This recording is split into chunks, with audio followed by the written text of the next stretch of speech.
अस्सलाम वालेकुम नाज़रीन, JN न्यूज़ HD के साथ मैं हूं नाइला भट्टी। नजर डालते हैं आज की अहम खबरों पर। पाकिस्तान तहरीक इंसाफ के मरकजी जनरल सेक्रेटरी उमर अयूब की हिदायत पर बलूचिस्तान में कन्वेंशन का शेड्यूल जारी कर दिया गया। चेयरमैन PTI मरकजी सीनियर नायब सदर शेर अफजल खान मरवत, तहरीक इंसाफ बलूचिस्तान के जनरल सेक्रेटरी सालार खान काकड़ का पहले मरहले में 15, 16, 17 तारीख को बलूचिस्तान के मुख्तलिफ अजला में कन्वेंशन होंगे, जिसका ऐलान सूबाई क़यादत डिवीज़न के साथ मुशावरत से करेगी। इस हवाले से पैगाम जारी किया गया कि इंशाअल्लाह तारीखी कन्वेंशन होंगे। दूसरे मरहले का ऐलान भी जल्द हो जाएगा।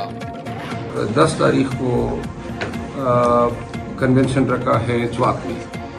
यूँ प्रोग्राम डबल हो रहे थे और KP की क़यादत के साथ पहले से कमिटमेंट थी वर्कर्स के साथ और उन अजला के साथ। यहाँ पे बलूचिस्तान के दोस्तों को भी नाराज़ नहीं किया जा सकता था, तो हम आ गए चेयरमैन साहब की इजाज़त से और अली अमीन खान को एतमाद में लेके हमने प्रोग्राम थोड़ा सा चेंज कर दिया है। और अब 8, 9, 10 को मैं KP में ही रहूँगा, इन कन्वेंशन में शिरकत करूँगा।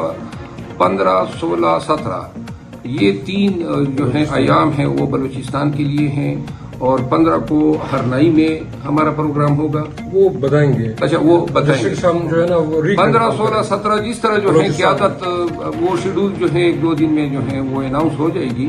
तो इंशाल्लाह मैं 15, 16, 17 जो है बलूचिस्तान के अवाम के साथ हूँगा, आपके बीच हूँगा। और वही हमारा हौसला है कि आपने जोक दर जोक आना है, पूरी ताकत के साथ निकलना है। बहुत शुक्रिया। बिस्मिल्लाहिर्रहमानिर्रहीम। मैं चेयरमैन साहब और शेर अफजल भाई का शुक्रिया अदा करता हूँ, अली अमीन भाई का भी शुक्रिया अदा करता हूँ।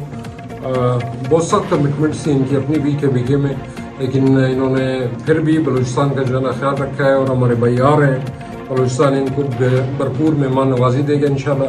मुझे आज चेयरमैन साहब का भी जो है ना पैगाम मिला है और उनका पैगाम भी बलूचिस्तान को यही है कि आपने किसी तौर पे भी किसी और सूबे से कम प्रोग्राम नहीं करना है, बल्कि उनसे ज़्यादा जो है ना तादाद में निकलना है। तो इंशाल्लाह अब आपको टाइम भी मिल गया है, तमाम डिस्ट्रिक्ट्स को, डिवीजन्स को भरपूर तरीके से तैयारी करनी है और इंशाल्लाह मरवत साहब को बलूचिस्तान में 15, 16 और 17 को बलूचिस्तान बहुत बड़ा सरप्राइज देगा, बहुत बड़ी तादाद में निकल कर इंशाल्लाह। बहुत शुक्रिया।